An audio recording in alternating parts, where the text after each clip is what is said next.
So I have a student asking from within the Telegram group, can you kindly make a video on the do's and don'ts during dedicated? And then some other students responded, he's already made clips on that. Look, I don't carry the entitlement that you're going to go back 50 fucking clips through my YouTube, okay? I understand in 2021 you might look at only at the newest 3 or 4 clips. So if we're going to make a short clip here as far as the do's and don'ts of dedicated, I can give you 3 very fucking effective points that you should be aware of during your dedicated. And we say, well, what's dedicated? 2 weeks out, 8 weeks out?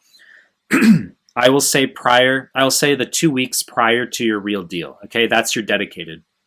What are 3 very important points that you should know? Before we get started, please subscribe to my channel. I really appreciate it. Hit the like button. Really appreciate it. Find me on Instagram at Melman_medical, MEHLMAN_medical. Link is down below. Find us on Telegram. Recently created a Telegram group and channel. Links are down below.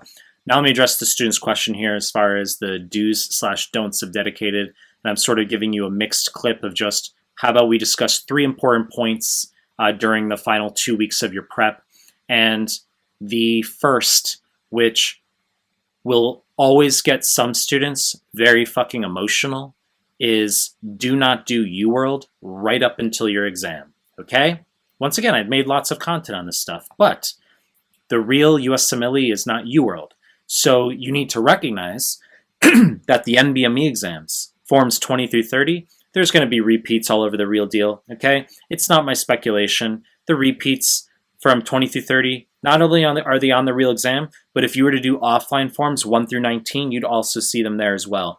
This is an objective point that the NVME exams and the real USMLE are exactly the same. So this first point about not doing UWorld up until the exam is combined with the second point that you need to be focused on the NVME exams immediately prior. That if you focus on UWorld right up until your exam, you are at high risk of overthinking dumb shit on your real deal, because the USMLE questions are not the same as the UWorld questions. UWorld might have 3 and 4 twists and turns where you start psychoanalyzing, you calibrate, you start adjusting, accommodating to this notion that every question is going to have some sort of catch to it, when in reality, the NVME questions are pretty straightforward, okay? So we want you hardcore focusing on the NVME content late. That's the second point, okay? So you're going to memorize NVMEs 20 through 30 late, as well as free 120.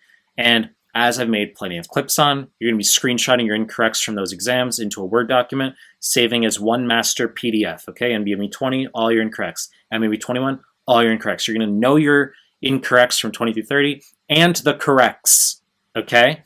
And you're not going to be focused on UWorld straight up until your exam. So those are the first 2 points. The third point, which is a bit softer, okay, is although you are a gunner, yes, we want you to take breaks during the final 2 weeks. It will help with your psych and prevent burnout and keep you focused while you are studying during those final 2 weeks.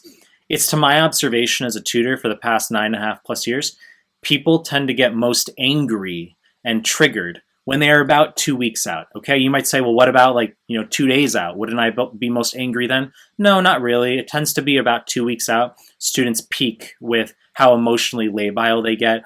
It's understandable. You're right. There's a stress factor immediately before your real deal. You're going to take breaks, okay? Go to the gym. You can game if you want. Have a meal with family/housemates. It's an important point to communicate, because some students think that in order to get a 260, 270 plus, they have to be studying 14 hours a day. There's no breaks. That somehow that's synonymous with being a top gunner. And in reality, it's, you're going to score a lot higher on your real deal if you're kind of cool and collected. You've slept well, okay, and you focused well during those final 2 weeks where you took designated breaks outside of your study. You know the deal. I'm going to continue making more content. If you like my stuff, subscribe to my channel. And I appreciate your time. That's it.